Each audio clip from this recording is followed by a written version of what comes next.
Hello friends, good morning. স্বাগতম জনাইছো assampro YouTube চেনেলৰ নতুন এটা এক্সাইটিং ভিডিও লৈ।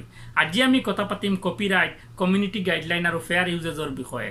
যদি আপুনি এজন ইউটিউব ক্ৰিয়েটৰ হয় বা ইউটিউবত ৰেগুলাৰ ভিডিও চাই তেতিয়াহ'লে আপুনি নিশ্চয় শুনা পাইছে copyright strike, community guideline strike বা ফেয়াৰ ইউজেজৰ বিষয়ে। যদি আপুনি ইয়াৰ বিষয়ে বিতংকৈ জানে তেতিয়াহ'লে ভিডিওটো এতিয়া স্কিপ কৰি আপুনি যাব পাৰে, আৰু যদি আপুনি ইয়াৰ বিষয়ে নাজানে আৰু বিতংকৈ জানিব বিচাৰে তেতিয়াহ'লে ভিডিওটো প্ৰথমৰ পৰা শেষলৈ চাব। সো দেৰি নকৰি ভিডিওটো আৰম্ভ কৰোঁ। কপিৰাইট এক্ট পৃথিৱীৰ সকলো দেশতে আছে। আমাৰ ভাৰতবৰ্ষত 1957ত কপিৰাইট এক্ট বনোৱা হৈছিল।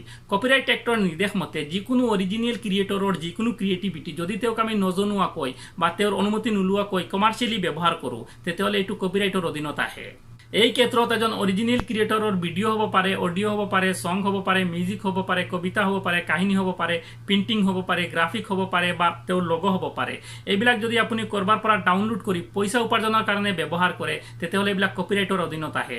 কিন্তু যদি এইবিলাক আপুনি ডাউনলোড কৰি নিজৰ কামত ব্যৱহাৰ কৰে, মানে এইটোৰ কোনো পইচা উপাৰ্জন নকৰে, তেতিয়াহ'লে এইবিলাক কপিৰাইটৰ অধীনত নাহে। যেনে ধৰি লওক আপুনি যদি যিকোনো ৱেবছাইটৰ পৰা এটা গান ডাউনলোড কৰি অকল নিজে শুনে, নিজৰ মনোৰঞ্জনৰ কাৰণে ব্যৱহাৰ কৰে, তেতিয়াহ'লে এইটো কপিৰাইটৰ অধীনত নহয়। কিন্তু যদি এই গানটো আপুনি এটা ৱেবছাইটৰ পৰা ডাউনলোড কৰি পেলাই বেলেগ এটা ৱেবছাইটত আপুনি নিজৰ ৱেবছাইটত আপলোড কৰে আৰু ইয়াৰে পইচা উপাৰ্জন কৰিব বিচাৰে তেতিয়াহ'লে এইটো কপিৰাইটৰ অধীনত আহে।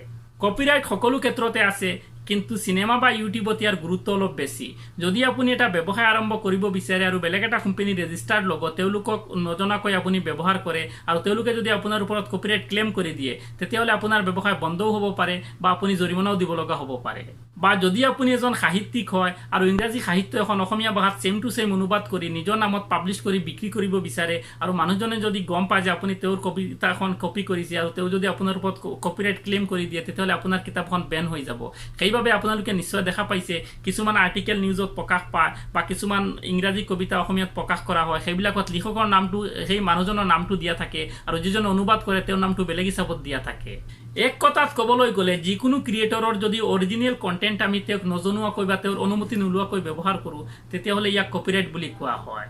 এতিয়া কথা হ'ল ইউটিউবত কপিৰাইট কি, কপিৰাইট ষ্ট্ৰাইক আহিলে আমাৰ কি কি ক্ষতি হয়, বা ডাঙৰ ডাঙৰ বেনাৰবিলাকে কেনেকৈ গম পায় যে তেওঁলোকৰ ভিডিঅ' বা অডিঅ' বেলেগ কোনোবাই ব্যৱহাৰ কৰিছে। ইউটিউবত কপিৰাইট ষ্ট্ৰাইকক বহুত বেছি গুৰুত্ব দিয়া হয়। এইটো মোৰ ভিডিঅ', মই মোৰ চেনেলত আপলোড কৰিছোঁ, মই মোৰ চেহেৰা দেখুৱাই আছোঁ। যদি এই ভিডিঅ'টো বেলেগ কোনোবাই মোৰ অজানিতে আপলোড কৰে বা মোক নোকোৱাকৈ আপলোড কৰে আৰু মই যদি কথাটো গম পাওঁ তেতিয়াহ'লে মই তেওঁক ষ্ট্ৰাইক দিব পাৰোঁ। আৰু ষ্ট্ৰাইক মই দুই ধৰণে দিব পাৰোঁ। এটা হৈছে মই এই ভিডিঅ'টো পাৰ্মানেণ্টলি তেওঁৰ চেনেলৰ পৰা ডিলিট কৰিব পাৰোঁ, আৰু বেলেগ যিটো সেইটো হৈছে মানে ভিডিঅ'টো তেওঁৰ চেনেলত থাকিব, কিন্তু তেওঁ যিমান টকা উপাৰ্জন কৰিব এই ভিডিঅ'ৰ জৰিয়তে সেই সকলো টকা মই পাম।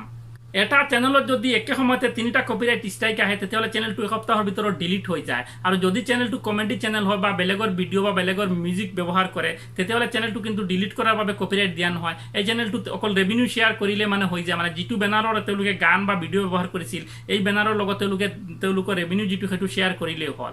এতিয়া কথা হ'ল ডাঙৰ ডাঙৰ বেনাৰবিলাকে কেনেকৈ গম পায় যে তেওঁলোকৰ মিউজিক বা তেওঁলোকৰ ভিডিঅ' কোনোবাই ব্যৱহাৰ কৰিছে। যেনে ধৰি লওক টি চিৰিজ, সাৰেগামাপা, এইবিলাক ডাঙৰ ডাঙৰ কোম্পানীবিলাকে যেতিয়া ইউটিউবত ভিডিঅ' আপলোড কৰে ইয়াৰ লগে লগে তেওঁলোকে কপিৰাইট মেচৰ দ্বাৰা তেওঁলোকৰ ভিডিঅ'টো মেচ কৰাই লয় ইউটিউবত, মানে কণ্টেণ্ট আইডি এটা আছে, কণ্টেণ্ট আইডিৰ জৰিয়তে তেওঁলোকৰ ভিডিঅ'টো মেচ কৰাই লয়। ইয়াৰ পিছত যিজন মানুহে ইয়াৰ পৰা ডাউনলোড কৰি ভিডিঅ'টো তেওঁৰ চেনেলত আপলোড কৰিব বা মিউজিক ব্যৱহাৰ কৰিব, লগে লগে ইউটিউবে তেওঁলোকক নটিফিকেশ্যন দি দিয়ে যে তোমাৰ ভিডিঅ' মানুহজনে ব্যৱহাৰ কৰিছে আৰু তেওঁলোকে লগে লগে কপিৰাইট ষ্ট্ৰাইকটো দি দিয়ে। আপুনি ইউটিউবত নিশ্চয় এনেকুৱা বহুতো চেনেল দেখা পাইছে যিবিলাকে বেলেগৰ ভিডিঅ'ত ৰষ্ট কৰে, বেলেগৰ ভিডিঅ'ত ৰিয়েকশ্যন দিয়ে, আৰু এইবিলাক চেনেল মনিটাইজ হয়, তেওঁলোকে এনেকুৱা ভিডিঅ'ৰ পৰা টকা উপাৰ্জন কৰে। এতিয়া আপোনাৰ মনত প্ৰশ্ন আহিব পাৰে যদি ইউটিউবত বেলেগৰ ভিডিঅ' আপলোড কৰা কপিৰাইট হয় তেতিয়াহ'লে এই চেনেলবিলাকত কপিৰাইট ষ্ট্ৰাইক কিয় নাহে? ইউটিউবত এটা পলিচি আছে যিটোৰ নাম হৈছে fair uses policy. Fair uses পলিচিৰ অধীনত যিজন মানুহক লৈ আমি ৰষ্টিং কৰিম, যিজন মানুহৰ ভিডিঅ'ক লৈ আমি ৰষ্টিং কৰিম বা ৰিয়েকশ্যন দিম, সেই মানুহজনৰ ভিডিঅ'টো এটা চুকত প্লে হ'ব লাগিব, আৰু যিজনে ৰষ্ট কৰিব তেওঁ সম্পূৰ্ণ ডিছপ্লেত থাকিব লাগিব। যদি তেওঁ সম্পূৰ্ণ ডিছপ্লেত ভিডিঅ'টো প্লে কৰি দিয়ে তেতিয়াহ'লে এইটোত কপিৰাইট আহি যাব, আৰু যিটো ভিডিঅ' তেওঁ ৰষ্ট কৰিব সেই ভিডিঅ'টোৰ লিংকটো তেওঁ তলত দিব লাগিব। আপুনি ইউটিউবত এনেকুৱা কিছুমান অডিঅ' ব্যৱহাৰ কৰিব পাৰিব যিটোত কপিৰাইট নাই। তাৰ বাবে ইউটিউবৰ এটা নিজা লাইব্ৰেৰী আছে, তাৰ পৰা গৈ পেলাই আপুনি অডিঅ' ডাউনলোড কৰি, কিন্তু ইয়াত লিংক দিয়া থাকে, মানে কোনটো লিংক আপুনি তলত পেষ্ট কৰিব লাগিব, মানে যিজন মানুহ অৰিজিনেল ক্ৰিয়েটৰ যিজন তেওঁক মানে আপুনি ক্ৰেডিট দিব লাগিব। যদি আপুনি ক্ৰেডিটটো দি দিয়ে তেতিয়াহ'লে আপোনাৰ ভিডিঅ'টো কপিৰাইট নাহে। এতিয়া কথা পাতিম কমিউনিটি গাইডলাইন মানে কি। কমিউনিটি গাইডলাইন কোনো চৰকাৰী নিয়ম নহয়, এইটো ইউটিউবৰ নিজা নিয়ম। ইউটিউবে নিজৰ ক্ৰিয়েটৰসকলক কিছুমান নিয়ম বান্ধি দিছে। যেতিয়া আমি টাৰ্মছ এণ্ড কণ্ডিশ্যনত ক্লিক কৰোঁ, ইয়াৰ আগতে কিছুমান টাৰ্মছ এণ্ড কণ্ডিশ্যন আছে, এইবিলাক পঢ়াৰ পিছত আমি ক্লিক কৰোঁ, আৰু যেতিয়া আমি এইবিলাক ভংগ কৰোঁ তেতিয়া ইউটিউবে আমাক কমিউনিটি গাইডলাইন দিয়ে। যেনে ধৰি লওক আমি যদি আমাৰ চেনেলত পৰ্ন ভিডিঅ' আপলোড কৰোঁ, তেতিয়াহ'লে এইটো কমিউনিটি গাইডলাইন ভাইলেন্স হয়, ইউটিউবে লগে লগে আমাক ষ্ট্ৰাইক দি দিয়ে। মানে ইউটিউবত আমি এনেকুৱা কোনো বস্তু আপলোড কৰিব নোৱাৰোঁ যিবিলাকে সমাজৰ ক্ষতি কৰে। আমি কেতিয়াও ইউটিউবত বেলেগৰ বস্তু কেনেকৈ হেক কৰিব, কেনেকৈ চুৰি শিকাব, এইবিলাক কথা আমি কেতিয়াও শিকাব নোৱাৰোঁ। যদি এইবিলাক আমি শিকাওঁ তেতিয়াহ'লে এইবিলাক কমিউনিটি গাইডলাইনৰ আণ্ডাৰত আহে, আৰু এনেকুৱা যদি কমিউনিটি গাইডলাইন 2-3টা আপোনাৰ চেনেলত আহি যায় তেতিয়াহ'লে আপোনাৰ চেনেলটো পাৰ্মানেণ্টলি ডিলিট হৈ যাব। ভিডিঅ'টো চাগে অলপ দীঘল হৈ গৈছে, তাৰ বাবে চৰি।